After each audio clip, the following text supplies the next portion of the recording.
everybody, and welcome back. My name is Curseof, and welcome back to another video. And today, ladies and gentlemen, I am here to bring you guys my top 4 Volcanic Burn deck profile. I actually ended up going 7-0 in Swiss with this deck and made it all the way in the top 4 before losing to Ninjetti Ursus. So honestly, I am very pleased with the results of this deck, and I am very excited to show you guys what a Volcanic engine truly looks like and the correct way to play Volcanics.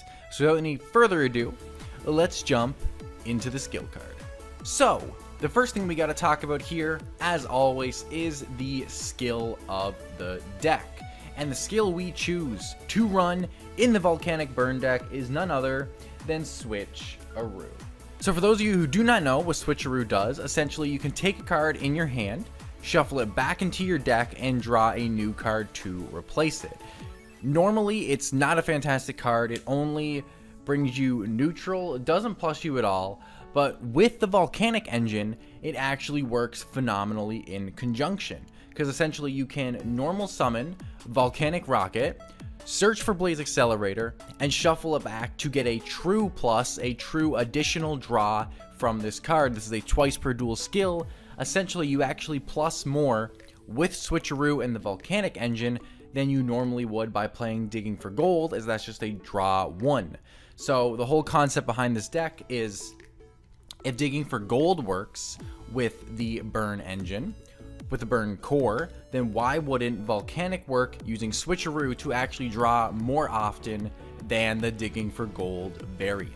And while we're speaking about the Volcanic engine, why don't we go over that right now? That is 3 copies of Volcanic Rocket, 1 copy of Blaze Accelerator, and 1 copy of Wildfire.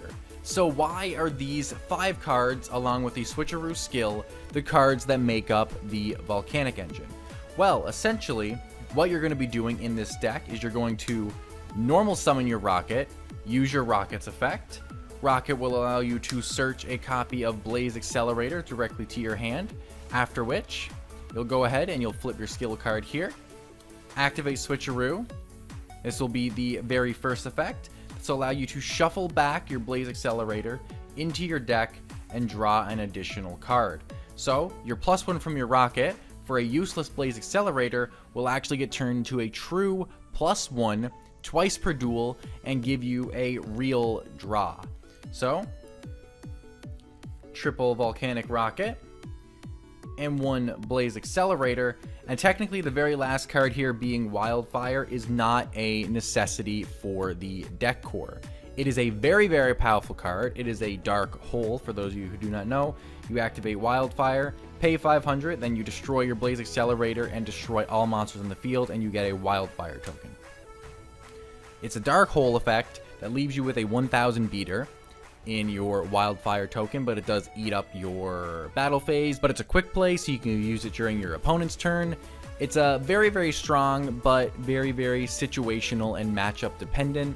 You never want to play more than 1 copy of this card.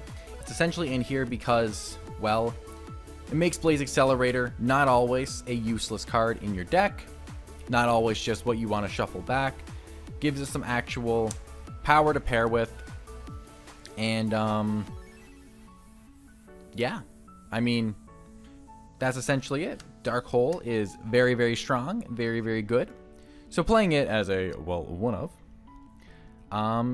yeah, definitely helps. There's literally, I think I resolved Wildfire twice in Win-A-Box, and both times I resolved this card, I won the duel that I resolved it in. So fantastic card.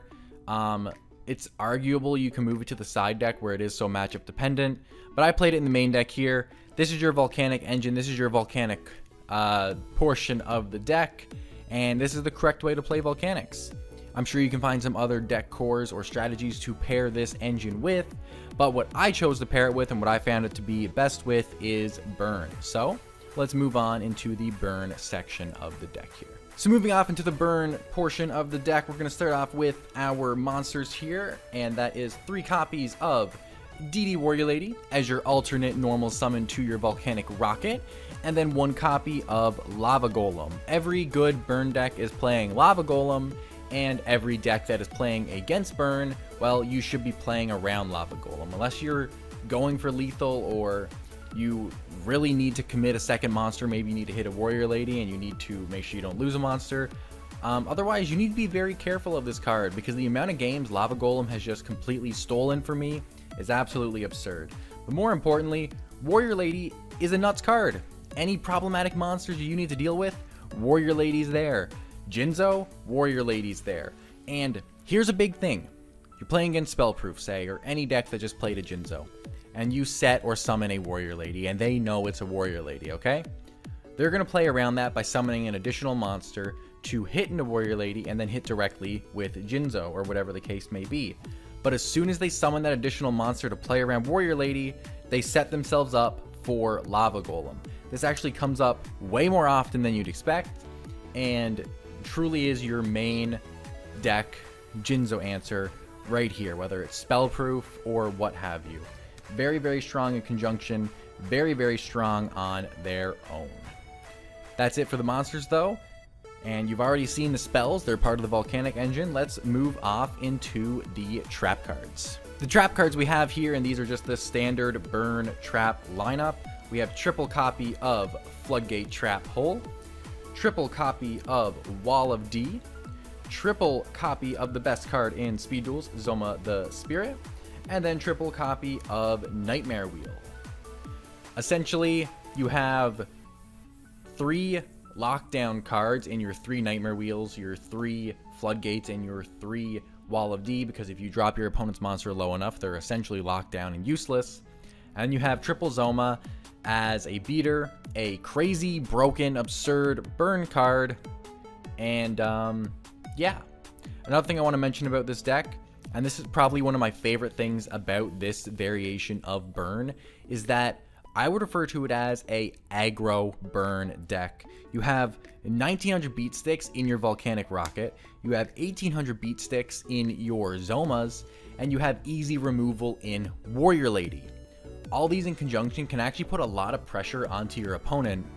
So if they try to play slow against burn because they're like, oh, it's just a burn deck, well, you can very easily get a hand that is just very aggressive and just start attacking your opponent. And if you get them low enough, well, 1 Nightmare Wheel wins you the game, or Zoma, or they swing in and you flip a Wall of D and that wins you the game.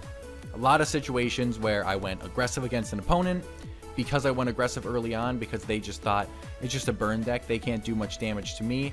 But the Volcanic portion gives you a huge aggro push, making a aggro burn deck that actually, yeah, it does a lot. The aggro portion is fantastic, and the burn portion, well, it really is just your standard burn deck. I don't think I need to go too in depth on all these burn cards.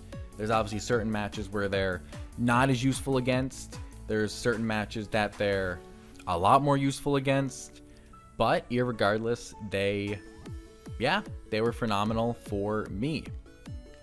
Another thing I want to mention here too about the skill is there was many times that I didn't use the skill for the +1 off of Volcanic Rocket. A lot of people are going to think about Wildfire being a dead card or a brick, or the Blaze Accelerator, also a brick. Maybe you drew Lava Golem in a situation where it was bad, or another trap card when you really needed a monster. Switcheroo does still have the ability to just change up a card in your hand, which came up more times than I can even count in the Winnabox. Even if I only use Switcheroo once as a +1 effect and then the other time to see a different card, sometimes that can just completely change the scope of the game. This should not be the main reason you're playing Switcheroo because, well, it's not good enough, but fixing brick hands comes up a lot with this skill card. So you're a lot less likely to actually brick in the Volcanic Burn deck than in a normal burn deck or in a lot of decks in general, thanks to this skill card. This is the first time Switcheroo has seen any competitive play at all. But yeah, no, it was phenomenal. And if you're trying to play Volcanics, I truly do believe this is the best way to do it. But let's go ahead and move off into the side deck here. So moving off into the side deck, and before I do want to mention that was a 21 card main deck. Essentially, I played a 20 card variant, and I was like, what am I doing? Why am I not playing Lava Golem? Threw in Lava Golem and entered the tournament. Once again, you could argue Wildfire isn't necessary. You could cut it down to 20 cards and side the Wildfire, but it's up for discretion. I will say there are some cards that I would like to switch out in the side deck. But anyway, let's go into the side deck here. One copy of New Doria. Why New Doria? Well, New Doria is a Jinzo answer. And if there's anything that you need answers to in this deck, it's Jinzo. I actually want to give a huge shout out and props to Justice for recommending me New Doria as a sideboard card. He essentially played it in his top 8 Raging Cat, Soda Cat, Direct Attack, whatever you want to call it, deck, which is linked in the cards right now for you guys to go check out. Yeah, he got top 8 with that deck last Winterbox and played New Doria as a Jinzo answer in the side. And I will say, I truly do think New Doria is just the best Jinzo answer in the format. It deals with it no matter who's attacking in. You can just swing into Jinzo with it the same way you would with DD Warrior Lady. Phenomenal card, and just deals with all the problems for this deck. I'd highly recommend playing it in the sideboard here. The next card we have is one copy of Diffusion. This is going to help deal with Dragoon, but more than anything, deal with Unions. Unions are a very, very bad matchup for Burn. Maybe not as bad as I just made it sound, but it is not ideal by any means. Unions are definitely favored. The Diffusion helps tremendously, and yeah, I'm very, very happy that I had it there. I only faced Unions once, but Diffusion's a fantastic card to have, and I would definitely not change it. The next card we have in the trap lineup here is 2 copies of Dust Tornado. Side of the Sin versus Burn versus Unions versus Crystal Beasts. Very, very good card. Very, very nice to have spell and trap removal. And yeah, it's a lot better than this. Straight Flush. I played one Straight Flush in the sideboard, and it was a neg 1 every single time I played it. Activated it versus Crystal Beast, they chained their back row. Activated it versus Burn, they chained a Zoma. Straight Flush literally did not come up for me at all, and every single time I seen it, I just wished it was another copy of Dust Tornado. So if I were to switch out Straight Flush, I put in either I'd move the Wildfire to the side and get rid of Straight Flush, I'd put in a 3rd copy of Dust Tornado, or what I think is the best option is I'd put in a 2nd copy of Mind Crush here. I definitely do not feel like I had enough answers for Cyber Angels in this deck, mainly because of Jar. I really wish I had Mind Crush as a nice chainable option to Jar instead of having to constantly lock it down and eat at my back row with Nightmare Wheels. So I really do think a 2nd Mind Crush is necessary. But this is the deck that I did bring to the Winterbox. I also played I also played an extra deck, but it is so irrelevant that I don't even have the correct extra deck that I played in my hand right now. This is just what I have put together. So if you guys want to see the correct extra deck, I'll go ahead and put it on the screen for you guys here now. But yeah, so continuing the discussion of this deck here, essentially I did manage to go 7-0 in Swiss. I did not drop a single match. I won my top 8 match, and I lost in top 4. And just to go into what exactly I faced throughout the rounds, round 1 was versus Into the Darkness. It was honestly a free win. Into the Darkness isn't a great deck. Round 2 was versus Crystal Beast. Round 3 was versus Unions, which I'm not going to lie, was probably the only matchup in Swiss that I definitely just should not have won. If my opponent just decided to attack one turn instead of fearing a Zoma, which I don't believe was the correct play at that moment. They had that match won and sealed up, but they didn't swing in. I ended up drawing into Nightmare Wheel on the next turn and Zoma on the turn after that, which just set me up to win the match. But if they swung that turn, they 100% won. My back row was just a Floodgate Trap Hole. But did manage to beat Unions in round 3, which I do think is one of the deck's worst matchups. Round 4 and 5 were both versus Moth. Round 6 was versus Cyber Angels, and round 7 was versus Raging Cat.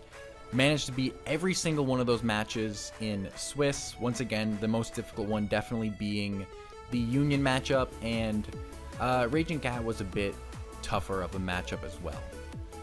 Going into top 8, we played Relinquished, which honestly didn't feel too bad. Into the sideboard, they sided in a Jinzo, which was a bit more rough on us, but thanks to the side deck to Midoriya, we had a good answer in game 3. And then in top 4, we played Cyber Angels, which was just the real hammer in the coffin, the real nail in the coffin there, where we found out, hey, we really need another Mind Crush, because we didn't see Mind Crush, and there was just too many times that Cyber Angels was able to pop off and actually set up an OTK more than once through a Floodgate trap hole, and that just sealed the deal for me there. There wasn't enough I could do in that situation. The side decked Cosmic Cyclones came in huge, and we did end up losing the top 4 2-0. But before we lost top 4, we won 8 matches straight, leaving this deck with an 8-1 record. Overall, this is still a burn deck. It takes advantage of the Volcanic engine, playing Switcheroo to truly plus off of your Volcanic rocket instead of just searching a useless Blaze Accelerator. Overall, I think it's very powerful. I think this Volcanic core has, or not core, this Volcanic engine has a lot of potential in the future. Union's is a bit of a rough matchup. I think you have the advantage versus burn because you just plus more and see more of your burn cards more often. Plus you can actually get aggressive against them while they really can't versus you. Moth is a solid 50-50 matchup. Like I said, Union's is a bit rough. Crystal Beast isn't too bad, especially when you can go into your sideboard. CAs would be better when you fix up your sideboard. But overall, very strong deck. If you're looking to play Volcanics, or if you want to play Burn, I highly recommend doing so like this. It was a lot of fun. Very proud of the result. And yeah, ladies and gentlemen, Curse of Yugioh's top 4 Volcanic Burn deck. But anyways, thank you so much guys for watching this video. If you did enjoy, go ahead and leave a like on this video. Also leave a comment, help fight the algorithm, help this video get out there and show people that Volcanic is potentially viable in speed duels. Absolutely crazy. Thank you guys so much for watching, and subscribe. That's a wrap guys, and I'll catch you next week for another video. Peace.